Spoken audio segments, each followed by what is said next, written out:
Hello friends, welcome to the success Kendra. Friends देखिए, आज इस सेशन में हम लोग बीपीएससी टीआरई 3.0 री एग्ज़ाम 2024 यानी कि बीपीएससी टीचर 3.0 जिसका री एग्ज़ाम फिर से 19 से 22 जुलाई 2024 के बीच में लिया जा रहा है, उसके लिए देखिए इंडियन नेशनल मूवमेंट यानी कि भारतीय राष्ट्रीय आंदोलन से संबंधित एक बेहद महत्वपूर्ण टॉपिक को इस सेशन में हम डिस्कस करेंगे। जी हाँ फ्रेंड्स, आज इस सेशन में हम लोग सुभाष चंद्र बोस से संबंधित आज़ाद हिंद फौज और त्रिपुरी संकट जो था 1939 वाला, उससे संबंधित हम लोग सारे प्रश्नों को डिस्कस करेंगे। और यह टॉपिक जो है बीपीएससी का फेवरेट टॉपिक है और प्रत्येक एग्जाम में बीपीएससी के द्वारा यहाँ से प्रश्न पूछा ही पूछा जाता है।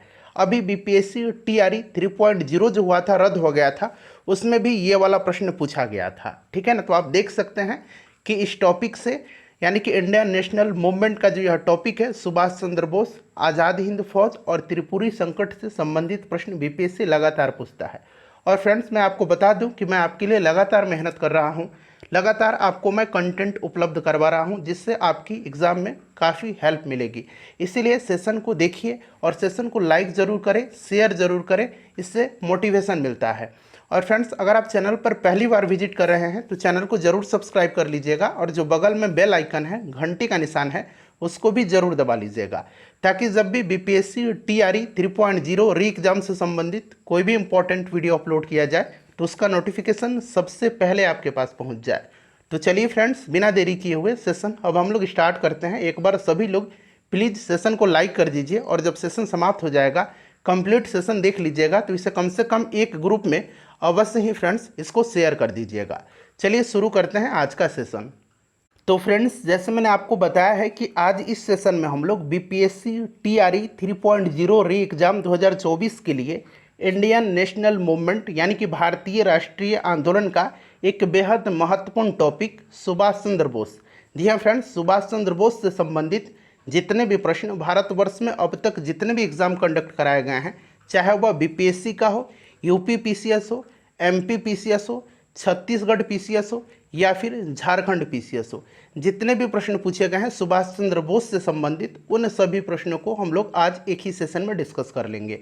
और जैसे मैंने आपको बताया है कि यह बीपीएससी का काफ़ी फेवरेट टॉपिक है सुभाष चंद्र बोस। यहाँ से संबंधित प्रश्न जो है बीपीएससी हर एग्जाम में पूछता है, तो इसको ध्यानपूर्वक देखिएगा। देखिए फ्रेंड्स, सबसे पहले हम लोग सुभाष चंद्र बोस और आज़ाद हिंद फौज से संबंधित सभी प्रश्नों को कवर करेंगे।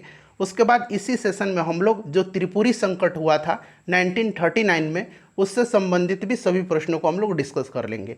तो ये छोटा सा टॉपिक है और यहाँ से आपका 1 से 2 नंबर निश्चित रूप से पक्का हो जाएगा। चलिए पहला प्रश्न पढ़ेंगे फ्रेंड्स। देखिए, पहला प्रश्न है कि नेताजी सुभाष चंद्र बोस का जन्म जिस नगर में हुआ था वह है। आंसर सब लोग कमेंट करते चलिएगा, इससे क्या होगा कि रिवीजन होते चलेगा और साथ ही साथ जो भी मैं एक्सप्लेन करूंगा उसको भी ध्यानपूर्वक जरूर सुनिएगा। इस तरह से एक प्रश्न के साथ साथ आपके 2 से 3 प्रश्न जो हैं कवर होते चलेंगे। अब यहाँ पर फ्रेंड्स ध्यान दीजिएगा, नेताजी सुभाष चंद्र बोस का जन्म जिस नगर में हुआ था वह कौन सा नगर है। देखिए, नेताजी सुभाष चंद्र बोस का जन्म जो है 23 जनवरी, यहाँ मैं लिख दे रहा हूँ फ्रेंड्स, 23 जनवरी 1897, ये डेट और सन दोनों आपको याद रखना है। 23 जनवरी 1897 को उड़ीसा के कटक में हुआ था। कहाँ पर हुआ था? तो उड़ीसा के कटक में हुआ था, कटक में, ठीक है ना, इसको याद रखिएगा, कटक में हुआ था। उनकी माता का नाम भी याद रखेंगे, प्रभावती दत्त बोस था। प्रभावती दत्त बोस इनकी माता का नाम था और इनके पिता का नाम जानकी नाथ बोस था, ठीक है ना। और इनकी जो जयंती है 23 जनवरी, काफ़ी इंपॉर्टेंट है क्योंकि 23 जनवरी को प्रत्येक वर्ष पराक्रम दिवस के रूप में मनाया जाता है, पराक्रम दिवस के रूप में मनाया जाता है, इसको आप ध्यान रखिएगा। अगर उनकी शिक्षा और प्रारंभिक जीवन की हम बात करते हैं तो देखिए फ्रेंड्स, इन्होंने जो है भारतीय सिविल सेवा यानी कि आईसीएस का भी एग्ज़ाम इन्होंने क्रैक किया था। हालांकि बाद में सुभाष चंद्र बोस ने सिविल सेवा से त्यागपत्र दे दिया था। सुभाष चंद्र बोस जी विवेकानंद की शिक्षाओं से अत्यधिक प्रभावित थे और उन्हें अपना आध्यात्मिक गुरु भी मानते थे, जबकि चित्तरंजन दास को, सीआर दास को राजनीतिक गुरु मानते थे। तो प्रश्न बनता है कि सुभाष चंद्र बोस के राजनीतिक गुरु कौन थे? तो चित्तरंजन दास थे, आप याद रखिएगा फ्रेंड्स। और देखिए 1921 में, 1921 में जो है सुभाष चंद्र बोस जी ने चित्तरंजन दास की स्वराज पार्टी के द्वारा प्रकाशित समाचार पत्र था फॉरवर्ड, ठीक है ना, फॉरवर्ड एक समाचार पत्र था, यहाँ मैं लिख देता हूँ, क्लियर। ये 1921 में चित्तरंजन दास की स्वराज पार्टी द्वारा प्रकाशित समाचार पत्र फॉरवर्ड के संपादन का भी कार्य इन्होंने संभाला था और बाद में अपना खुद का समाचार पत्र स्वराज इन्होंने शुरू किया, सुभाष चंद्र बोस जी ने। ठीक है ना, तो ये सब पॉइंट आप ध्यान रखिएगा। क्लियर? चलिए, बड़ा ही इंपॉर्टेंट है फ्रेंड्स। और आपको पता है कि 1938 में, इसको मिटा देता हूँ मैं, देखिए 1938 में जो है हरिपुरा और 1939 में त्रिपुरी में ये कांग्रेस के अध्यक्ष भी बने थे, आगे आपको मिलेगा। ठीक है, इसके बारे में हम नेक्स्ट जो हमारा टॉपिक जैसे मैंने बताया है त्रिपुरी संकट, उसको इसी सेशन में हम लोग कवर करेंगे। ठीक है, तो यहाँ पर देखिए उनका जन्म जिस नगर में हुआ था वह है, तो राइट आंसर क्या हो जाएगा? कटक। यहाँ पर option number A correct answer हो जाएगा। ठीक है, चलिए उसके बाद नेक्स्ट क्वेश्चन करेंगे कि वर्ष 1939 में कांग्रेस को छोड़ने के पश्चात सुभाष चंद्र बोस ने किस दल की स्थापना किया था? बताइए राइट आंसर क्या हो जाएगा? किस दल की इन्होंने स्थापना किया था? बड़ा ही इंपॉर्टेंट है, सब लोग बताइए इसका आंसर क्या होगा। सब लोग इसका आंसर कमेंट करिए। तो राइट आंसर यहाँ पर क्या हो जाएगा? फॉरवर्ड ब्लॉक की स्थापना किया था। फॉरवर्ड ब्लॉक की स्थापना किया था 1939 में और अगले ही वर्ष 1940 में। ठीक है ना, 1940 में फॉरवर्ड ब्लॉक का जो है 1940 में, याद रखेंगे 1940 में जो है फॉरवर्ड ब्लॉक का ये प्रश्न पूछा जा सकता है, इसको आप निश्चित रूप से आप ध्यान रखिएगा। अगले ही वर्ष 1940 में फॉरवर्ड ब्लॉक का पहला अखिल भारतीय सम्मेलन आयोजित हुआ था। ठीक है, नागपुर महाराष्ट्र में, ये भी आप ध्यान रखेंगे। ठीक है, चलिए उसके बाद नेक्स्ट क्वेश्चन है सुभाष चंद्र बोस ने फॉरवर्ड ब्लॉक की स्थापना किस वर्ष किया था? फॉरवर्ड ब्लॉक की स्थापना किस वर्ष किया था? यहाँ पर प्रत्येक प्रश्न के नीचे आप देख सकते हैं कि ये प्रश्न ऑलरेडी पूछा जा चुका है किसी न किसी एग्जाम में। तो आपको इस तरह से तैयारी करना है कि प्रश्न कहीं से भी पूछा जाए, प्रश्न न छूटे आपके पेपर में। तो राइट आंसर यहाँ पर ऑप्शन नंबर डी हो जाएगा 1939 में। ठीक है, 1939 में। और दिल्ली चलो का नारा इन्होंने ही दिया था, तुम मुझे खून दो मैं तुम्हें आज़ादी दूंगा, यह भी नारा इन्होंने ही दिया था। ठीक है, चलिए उसके बाद देखिए फॉरवर्ड ब्लॉक की स्थापना किसने किया था? फिर से देखिए ये प्रश्न किस तरह से लैंग्वेज बदल बदल करके पूछा जा रहा है। फॉरवर्ड ब्लॉक की स्थापना किसने किया था? तो 1939 में, 1939 में जो है सुभाष चंद्र बोस जी ने किया था। तो यहाँ पर देखिए सुभाष चंद्र बोस ऑप्शन ए में दिया गया है। नेक्स्ट क्वेश्चन हमारा कि सुभाष चंद्र बोस के नाम के पहले सम्मान सूचक नेताजी किस देश में जोड़ा गया था? सुभाष चंद्र बोस जी के नाम के पहले सम्मान सूचक शब्द नेताजी जो है किस देश में जोड़ा गया था? बताइए राइट आंसर क्या होगा? तो आपने भी पढ़ा होगा कि सामान्यतः उन्हें नेताजी के नाम से स्मरण किया जाता है और उन्हें नेताजी की उपाधि जो है जर्मन विदेश मंत्रालय ने दिया था। तो यहाँ पर देखिए option number C Germany right answer हो जाएगा। चलिए ये बीपीएससी का क्वेश्चन है, आप देख सकते हैं। ठीक है ना, 67th बीपीएससी में पूछा जा चुका है। देखिए फॉरवर्ड ब्लॉक किसके द्वारा स्थापित किया गया था? ये भी बीपीएससी का क्वेश्चन है। देखिए उसी साल जो है 2 बार ये प्रश्न, मतलब 2 क्वेश्चन पूछा गया था सुभाष चंद्र बोस जी से संबंधित, आप देख सकते हैं। इसीलिए मैंने रखा है बीपीएससी का फेवरेट टॉपिक है। तो देखिए फॉरवर्ड ब्लॉक किसके द्वारा स्थापित किया गया था? बताइए राइट आंसर। भारत में जो क्रांतिकारी आंदोलन हुए थे उसको अलग एक सेशन में मैंने कवर कराया हुआ है। भारत में और भारत से बाहर भी जो क्रांतिकारी गतिविधियां हुई थी उसको अलग सेशन में कराया हुआ है। जो जनजातीय आंदोलन हुए थे वहाँ से प्रश्न बनता है बीपीएससी में, उसको भी मैंने कवर कराया हुआ है। अब मैंने प्लेलिस्ट बना दिया है और प्लेलिस्ट में सभी वीडियोज़ को मैंने पुट कर दिया है, आप सभी वीडियोज़ को देख सकते हैं। कम समय है, बेहतरीन तरीके से आप उसमें रिविजन कर लीजिएगा। तो यहाँ पर राइट आंसर क्या हो जाएगा फ्रेंड्स? ऑप्शन नंबर बी हो जाएगा सुभाष चंद्र बोस। चलिए उसके बाद देखिएगा कि आईएनए मानसिक पुत्र था। तो देखिए फ्रेंड्स आईएनए की बात करते हैं, तो बताइए राइट आंसर इसका क्या हो जाएगा? तो देखिए फ्रेंड्स ध्यान रखिएगा, जापानी मेजर वाइवाची फुजीवारा और ज्ञानी प्रीतम सिंह, ये दोनों नाम आपको याद रखना है। जापान के मेजर आइवाची फुजीवारा और ज्ञानी प्रीतम सिंह ने ही कैप्टन मोहन सिंह को इंडियन नेशनल आर्मी का नेतृत्व करने के लिए उत्साहित किया था और अंत में जो है कैप्टन मोहन सिंह इसके लिए सहमत भी हो गए और 1942 में, आपको याद भी होगा 1942 में जो है मोहन सिंह के नेतृत्व में इंडियन नेशनल आर्मी का गठन किया गया था। ठीक है ना, तो इस तरह से आप देख सकते हैं आईएनए मानसिक पुत्र था ज्ञानी प्रीतम सिंह का और मेजर आइवाची फुजीवारा का। ठीक है, इस चीज़ को आप याद रखिएगा। तो यहाँ पर correct answer option number D हो जाएगा 1 और 4। आंसर 1 और 4 दिया गया है और ये यूपी पीसीएस में प्रश्न पूछा गया था। ठीक है ना, चलिए उसके बाद नेक्स्ट क्वेश्चन है हमारा कि INA किसके दिमाग की उपज थी और किसने इसकी स्थापना किया था। अब देखिए स्थापना पूछ लिया गया है, तो अभी मैंने आपको बताया था किसने किया था इसकी स्थापना, तो इसकी स्थापना मोहन सिंह ने किया था। ठीक है, कब किया था, तो 1942 में। देखिए आज़ाद हिंद फौज का विचार किसने सुझाया, आज़ाद हिंद फौज का विचार, तो यदि ज्ञानी प्रीतम सिंह और मेजर फुजीवारा का नाम विकल्प में नहीं हो तब आप मोहन सिंह पर टिक लगाइएगा। जैसे मैंने आपने बताया था कि यह विचार किसने सुझाया था, तो यह विचार सुझाया था ज्ञानी प्रीतम सिंह और मेजर फुजीवारा। ठीक है, यहाँ पर आंसर मोहन सिंह हो जाएगा। नेक्स्ट क्वेश्चन करेंगे कि भारतीय राष्ट्रीय सेना INA की स्थापना किस वर्ष में हुआ था। अब यहाँ पर देख लीजिए स्थापना वर्ष पूछ लिया गया, तो स्थापना मैंने आपको अभी बताया ही थोड़ी देर पहले। ठीक है, इसका स्थापना 1942 में हुआ था। ठीक है, 1942 में हुआ था। क्लियर, इस चीज़ को आप ध्यान रखिएगा। चलिए नेक्स्ट क्वेश्चन कर लेंगे हम लोग। अगला प्रश्न है, तो 1942 यहाँ पर करेक्ट आंसर हो जाएगा। देखिए आज़ाद हिंद फौज का प्रथम सेनापति कौन था, आज़ाद हिंद फौज का प्रथम सेनापति कौन था, तो ये मोहन सिंह थे। Option number A right answer हो जाएगा। नेक्स्ट क्वेश्चन है, आज़ाद हिंद सरकार के निर्माण की घोषणा की गई, आज़ाद हिंद सरकार की निर्माण की घोषणा की गई। तो देखिए फ्रेंड्स 1943 में, याद रखिएगा 1943 में जो है रास बिहारी बोस ने आज़ाद हिंद फौज की कमान जो है सुभाष चंद्र बोस को सौंप दी। और देखिए अक्टूबर 1943 को सुभाष चंद्र बोस ने सिंगापुर में स्वतंत्र भारत की अस्थायी सरकार आज़ाद हिंद सरकार का गठन किया था। यही प्रश्न जो है यह अभी BPSC TRE 3.0 एग्जाम रद्द हुआ था उसमें पूछा गया था। ठीक है ना, तो इसको भी आप ध्यान रखेंगे। सिंगापुर में स्वतंत्र भारत की अस्थायी सरकार आज़ाद हिंद सरकार का गठन सुभाष चंद्र बोस जी ने किया था। और यहाँ पर पूछा गया आज़ाद हिंद सरकार के निर्माण की घोषणा किया गया था, तो 21 अक्टूबर 1943 को। ठीक है, चलिए उसके बाद देखिएगा कि सुभाष चंद्र बोस ने स्वतंत्र भारत की अंतरिम सरकार की स्थापना की घोषणा किया था। ये देखिए प्रश्न 2 बार पूछ लिया गया है। ठीक है, पहले वाला तो आपने देखा है BPSC में पूछा गया था और सेम क्वेश्चन जो है यहाँ पर पूछा गया है। तो यहाँ पर राइट आंसर 21 अक्टूबर 1943 को जो है सुभाष चंद्र बोस ने सिंगापुर में स्वतंत्र भारत की अस्थायी सरकार आज़ाद हिंद सरकार का गठन किया था। चलिए उसके बाद देखिएगा कि वर्ष 1943 में आज़ाद हिंद फौज अस्तित्व में आई थी।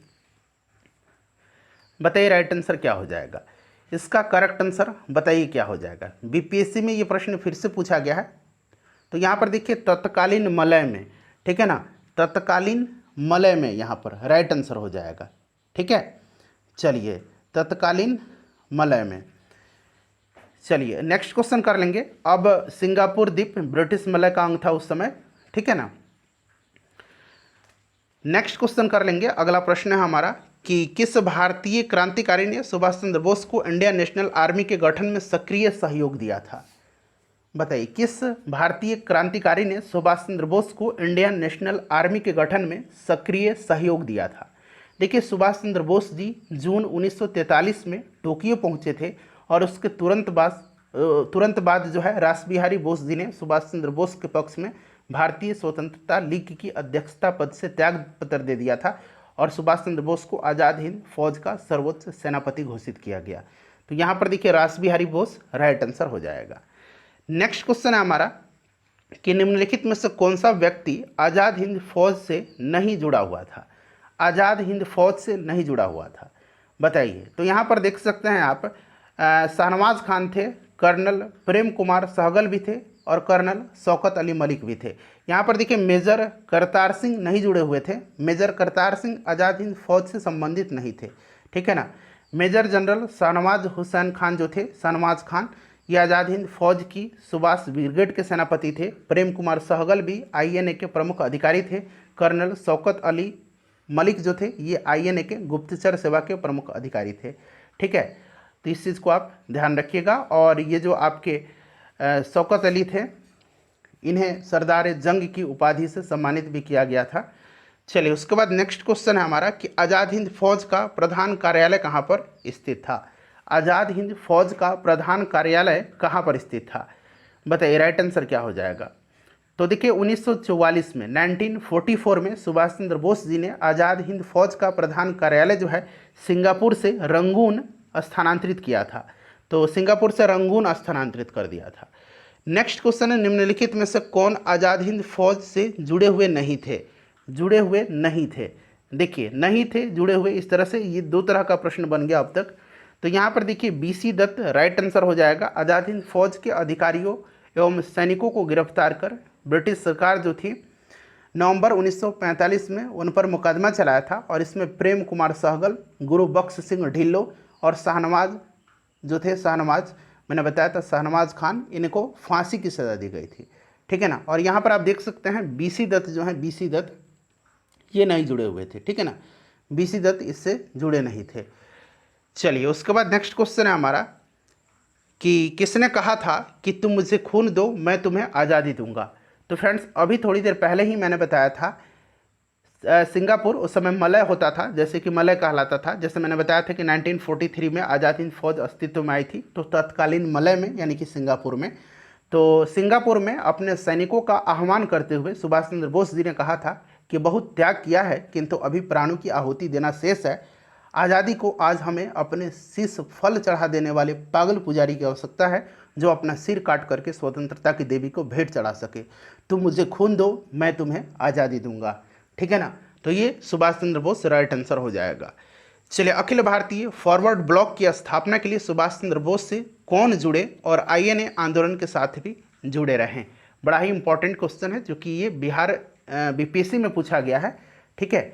तो फ्रेंड्स ये सीलभद्र याजी थे, याद रखेंगे कौन थे? सीलभद्र याजी थे। ये बिहार के एक स्वतंत्रता सेनानी थे और महात्मा गांधी और सुभाष चंद्र बोस से भी ये जुड़े रहे थे।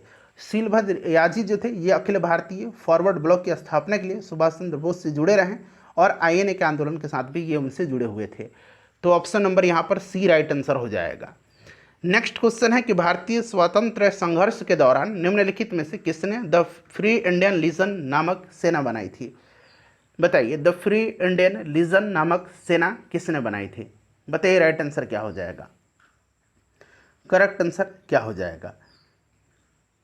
तो फ्रेंड्स ये कौन थे? सुभाष चंद्र बोस थे। सुभाष चंद्र बोस यहाँ पर राइट आंसर हो जाएगा, ठीक है। इस चीज़ को आप याद रखिएगा। वर्ष 1942 में सुभाष चंद्र बोस ने जर्मनी के जनरल इरविन रोमेल, यहाँ मैं लिखता हूँ जनरल इरविन रोमेल के उत्तरी अफ्रीका अभियान के दौरान पकड़े गए जितने भी भारतीय युद्धबंदी थे उनको भर्ती करके 10,000 सैनिकों का दल गठित किया था और इसे ही द फ्री इंडियन लीजन कहा गया था, ठीक है। चलिए नेक्स्ट क्वेश्चन कर लेंगे कि इनमें से किसने रानी लक्ष्मीबाई रेजिमेंट की स्थापना किया था? रानी लक्ष्मीबाई रेजिमेंट की स्थापना किसने किया था? तो देखिए स्थापना जो है रानी लक्ष्मीबाई के नाम पर झांसी की रानी रेजिमेंट की स्थापना 1943 में सुभाष चंद्र बोस जी ने किया था और लक्ष्मी सहगल थी, ठीक है ना। लक्ष्मी सहगल, यहाँ मैं लिख देता हूँ लक्ष्मी सहगल, ठीक है ना। लक्ष्मी सहगल आज़ाद हिंद फौज का जो महिला ब्रिगेड था झांसी की रानी रेजिमेंट उसकी कमांडर थी, ठीक है ना। आज़ाद हिंद फौज के अन्य ब्रिगेड भी थे जैसे कि सुभाष ब्रिगेड, आज़ाद ब्रिगेड, नेहरू ब्रिगेड और गांधी ब्रिगेड, ठीक है ना। तो इस चीज़ को भी आप ध्यान रखिएगा। चलिए उसके बाद देखिएगा कि नेताजी सुभाष चंद्र बोस द्वारा आज़ाद हिंद फौज के हिस्से के रूप में गठित महिला रेजिमेंट का नाम क्या था? तो अभी मैंने बताया था रानी झांसी रेजिमेंट था जो कि प्रश्न में पूछा गया है, रानी लक्ष्मीबाई रेजिमेंट, ठीक है ना। ऑप्शन नंबर यहाँ पर बी करेक्ट आंसर हो जाएगा। और लक्ष्मी सहगल आज़ाद हिंद फौज की महिला ब्रिगेड झांसी की रानी रेजिमेंट की कमांडर थी, ये भी नाम आप याद रखिएगा। चलिए उसके बाद देखिएगा कि निम्नलिखित में से किस एक ने सुभाष चंद्र बोस को देश नायक कहा था? देश नायक कहा था, देश नायक कह करके संबोधित किया था। देश नायक किसने कहा था? तो देखिए सुभाष चंद्र बोस जी को 1938 में जो है आपको याद होगा भारतीय राष्ट्रीय कांग्रेस का अध्यक्ष जो है बनने के बाद गुरुदेव रविंद्रनाथ टैगोर जी ने शांति निकेतन में देश नायक की उपाधि से सम्मानित किया और महात्मा गांधी जी ने उन्हें देशभक्तों का देशभक्त कहा था। तो ये भी आप याद रखेंगे, देशभक्तों का देशभक्त महात्मा गांधी जी ने कहा था, ठीक है। और देश नायक कहा था रविंद्रनाथ टैगोर जी ने। तो ये दोनों पॉइंट आप याद रखिएगा। चलिए उसके बाद नेक्स्ट क्वेश्चन है कि जय हिंद का नारा किसने दिया था? तो अभी मैंने बताया था जय हिंद का नारा जो है जय हिंद दिल्ली चलो, ठीक है, ये नारा सुभाष चंद्र बोस जी ने दिया था, ठीक है। और यह आज़ाद हिंद फौज में नमस्कार का ढंग था तथा आज यह सारे देश का नारा हो गया है जय हिंद, ठीक है। तो ये सुभाष चंद्र बोस राइट आंसर होगा। देखिए सुभाष चंद्र बोस ने निकोबार द्वीप को नया नाम क्या दिया था? निकोबार द्वीप का नाम इन्होंने क्या दिया था? बताएंगे। देखिए फ्रेंड्स, ये बीपीएससी का क्वेश्चन है और रिसेंटली ये पूछा गया है। आज़ाद हिंद फौज के साथ अंडमान निकोबार द्वीप को ब्रिटिश साम्राज्य से मुक्त कराने के बाद नेताजी सुभाष चंद्र बोस ने वहाँ अपना ध्वज लहराया और अंडमान द्वीप का नाम शहीद द्वीप रखा था। अंडमान द्वीप का नाम रखा था शहीद द्वीप, ठीक है ना। अंडमान द्वीप का नाम रखा था शहीद द्वीप और निकोबार का नाम क्या रखा था, निकोबार द्वीप का स्वराज द्वीप रखा था। तो प्रश्न में निकोबार द्वीप पूछा गया है, स्वराज द्वीप, और अगर अंडमान द्वीप पूछता तो शहीद द्वीप होता, ठीक है। चलिए देखिए, आज़ाद हिंद फौज दिवस, ठीक है, किस तिथि को मनाया जाता है? आज़ाद हिंद फौज दिवस जो है किस तिथि को मनाया जाता है? तो फ्रेंड्स देखिए, आज़ाद हिंद फौज दिवस जो है यह 12 नवंबर 1945 को मनाया गया था, जबकि 5 से लेकर के 11 नवंबर, यहाँ मैं लिखता हूँ 5 से लेकर के 11 नवंबर के मध्य आज़ाद हिंद फौज सप्ताह मनाया गया था, ठीक है ना। तो यहाँ पर option number A right answer हो जाएगा, और सप्ताह पूछेगा तो 5 से लेकर के 11 नवंबर के मध्य आज़ाद हिंद फौज सप्ताह मनाया गया था। और आज़ाद हिंद फौज दिवस मनाया गया था कब? तो 12 नवंबर 1945 को। नेक्स्ट क्वेश्चन हमारा कि आज़ाद हिंद फौज के किस सैनिक को 7 वर्ष के कारावास का दंड दिया गया था? 7 वर्ष के कारावास का दंड दिया गया था। देखिए अब ध्यान से सुनिएगा, यहाँ से बीपीएससी प्रश्न पूछता है। आज़ाद हिंद फौज के सैनिकों और अधिकारियों को गिरफ्तार करके ब्रिटिश सरकार ने 1945 में, आपको याद होगा, दिल्ली के लाल किले में उन पर मुकदमा चलाया था। और लाल किला मुकदमा के नाम से जाना जाता है। इसमें 3 अभियुक्त प्रेम सहगल, गुरुबख्श सिंह ढिल्लो और शाहनवाज जी जो थे, शाहनवाज खान थे, मैंने नाम बताया था उनका, इनको जो है फांसी की सज़ा दी गई थी। और इसमें एक राशिद अली जी थे, राशिद अली जी को 7 वर्ष की कारावास का दंड दिया गया था। और इनके बचाव के लिए जो बचाव पक्ष के जो वकील थे, उसमें कांग्रेस ने आज़ाद हिंद फौज की बचाव समिति का गठन किया था। और उसमें भोला भाई देसाई जो थे, भोला भाई देसाई, ये नाम रखिएगा याद, क्योंकि ये प्रश्न बीपीएससी पूछ चुका है।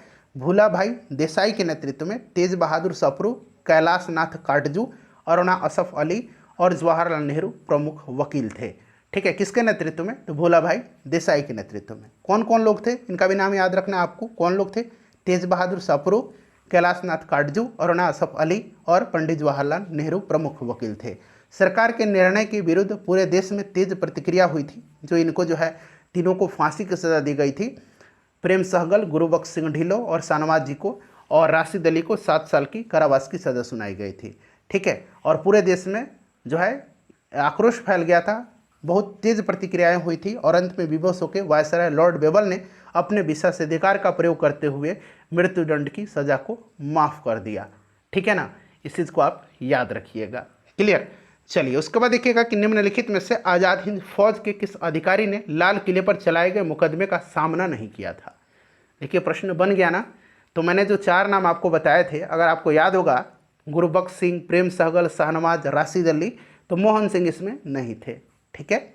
चलिए देखिए, निम्नलिखित में से किसने 1945 में आज़ाद हिंद फौज की ओर से लाल किले के मुकदमे में पैरवी कर रहे वकीलों की अध्यक्षता किया था?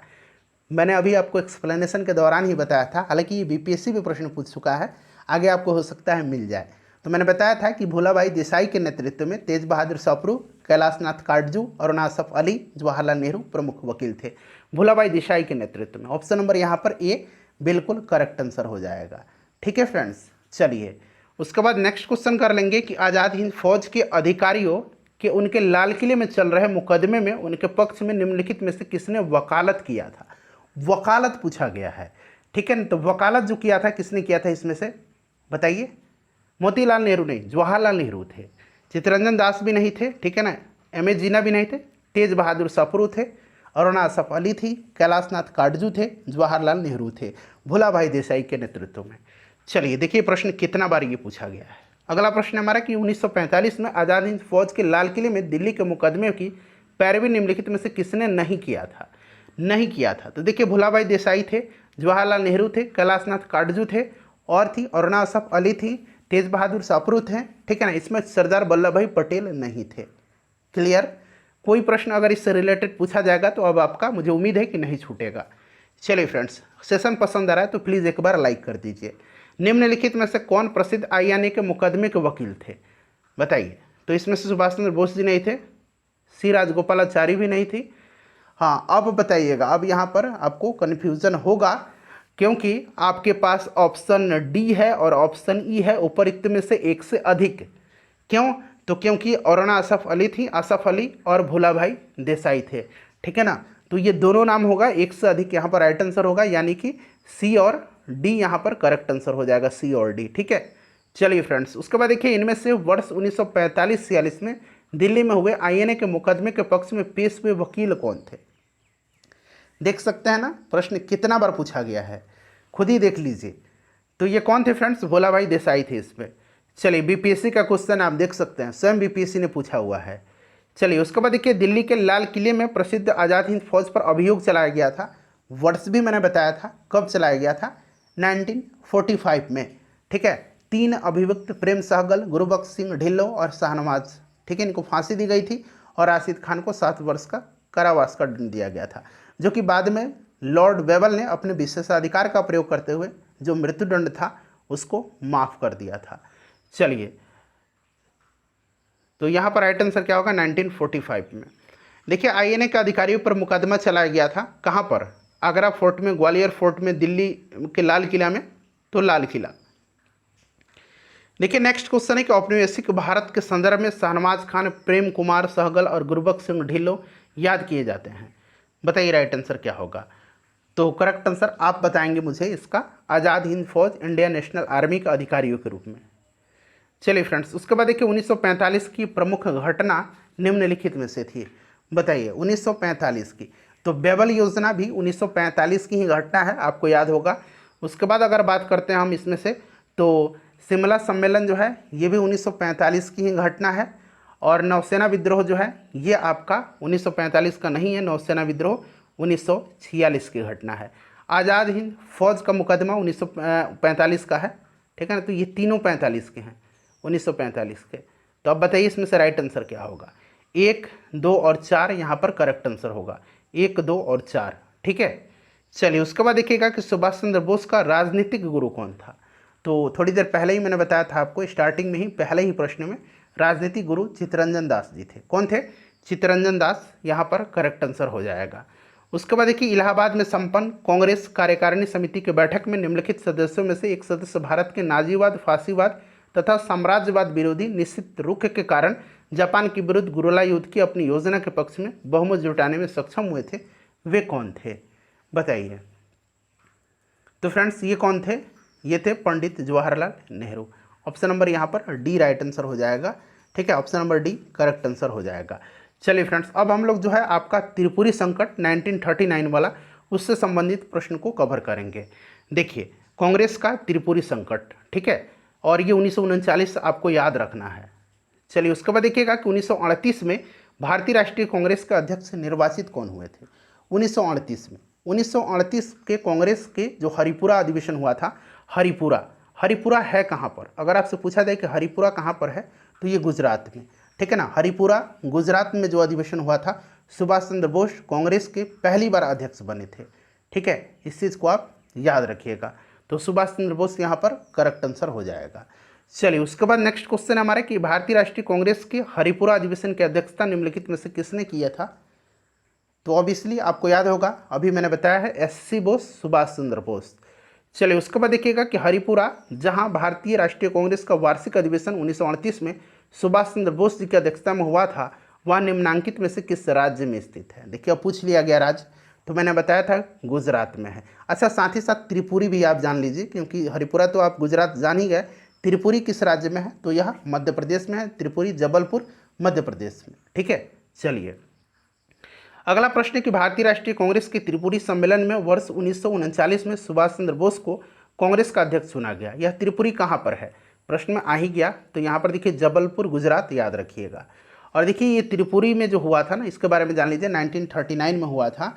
और इस अधिवेशन में गांधी जी के द्वारा जो समर्थित गांधी जी के उम्मीदवार थे पट्टाभी सीतारामैया, उन्हीं को हरा करके ये कांग्रेस की दूसरी बार अध्यक्ष बने थे सुभाष चंद्र बोस। परंतु कार्यकारिणी के गठन के प्रश्न पर गांधी जी से मतभेद हो गया, जिसके कारण सुभाष चंद्र बोस जी ने त्यागपत्र दे दिया था और इसके बाद डॉक्टर राजेंद्र प्रसाद को अध्यक्ष बनाया गया था, ठीक है। 1939 में त्रिपुरी संकट के बाद कांग्रेस की अध्यक्षता से त्यागपत्र के पश्चात सुभाष चंद्र बोस ने फॉरवर्ड ब्लॉक की स्थापना किया था, जैसे मैंने आपको बताया था 1939 में। इस चीज़ को आप याद रखिएगा, ठीक है, चलिए, तो यहाँ पर राइट आंसर जबलपुर हो जाएगा। उसके बाद देखिएगा कि निम्नलिखित भारतीय राष्ट्रीय कांग्रेस के किस अधिवेशन में सुभाष चंद्र बोस दूसरी बार अध्यक्ष चुने गए थे। और ये प्रश्न अभी बीपीएससी हेड टीचर या हेड मास्टर में भी पूछा गया था कि कितने बार ये अध्यक्ष बने थे, तो 2 बार। ठीक है ना, तो ये तो आपका 1939 में त्रिपुरा होगा, त्रिपुरी होगा ना, क्योंकि दूसरी बार बने थे त्रिपुरी में। ठीक है, तो यहाँ पर त्रिपुरी राइट आंसर हो जाएगा। ठीक है, चलिए अगला प्रश्न कर लेंगे। नेक्स्ट क्वेश्चन है हमारा कि निम्नलिखित भारतीय राष्ट्रीय कांग्रेस के त्रिपुरी सम्मेलन कब आयोजित हुआ था, जिसमें नेताजी सुभाष चंद्र बोस कांग्रेस के अध्यक्ष मनोनीत किए गए थे, बताइए। तो ये जो गांधी जी के समर्थित उम्मीदवार थे पट्टाभी सीतारामैया, इनको हराया था इन्होंने। ठीक है ना, बताइए राइट आंसर क्या हो जाएगा, तो 1939 करेक्ट आंसर हो जाएगा। चलिए उसके बाद देखिएगा कि नेताजी सुभाष चंद्र बोस भारतीय राष्ट्रीय कांग्रेस के अध्यक्ष किनको हरा करके बने थे, ये भी पूछा जा सकता है।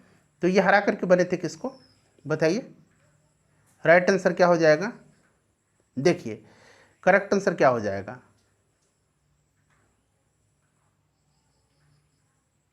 बताइए। पट्टाभी सीतारामैया को यहाँ पर दिया गया है ना।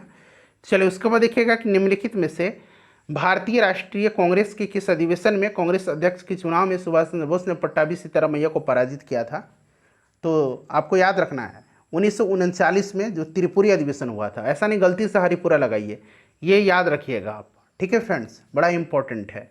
चलिए उसके बाद देखिएगा कि सुभाष चंद्र बोस के त्यागपत्र के बाद भारतीय राष्ट्रीय कांग्रेस का अध्यक्ष कौन हुआ था। तो मैंने बताया था ना, उसके बाद कौन बने थे, डॉक्टर राजेंद्र प्रसाद जी बने थे। तो यहाँ पर देखिए ऑप्शन नंबर सी में दिया गया है।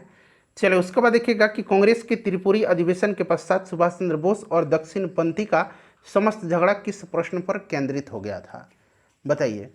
तो किस पर हो गया था, मैंने बताया था कांग्रेस कार्यकारिणी समिति के गठन पर मतभेद के कारण इन्होंने इस्तीफा दे दिया था। ठीक है, तो ये गठन पर केंद्रित था, आपका राइट आंसर हो जाएगा कांग्रेस कार्यकारिणी समिति के गठन पर। और जीबी पंत जो गोविंद बल्लभ पंत थे, उन्हीं के द्वारा प्रस्ताव प्रस्तुत करके सुभाष चंद्र बोस से कहा गया कि वो गांधी जी की इच्छा के अनुसार अपनी कार्य समिति बनाएं, परंतु गांधी जी ने इससे अस्वीकार कर सुभाष से अपनी मर्जी की कार्य समिति बनाने के लिए कहा था। और सुभाष चंद्र बोस चाहते थे कि कांग्रेस कार्य समिति में नए विचारों के लोग हों, परंतु वे अपनी कार्य समिति की घोषणा भी नहीं कर रहे थे। वस्तुतः वे चाहते थे कि आने वाले संघर्ष का नेतृत्व गांधी जी करें, परंतु संघर्ष की रणनीति सुभाष चंद्र बोस और वामपंथी समूह तय करें।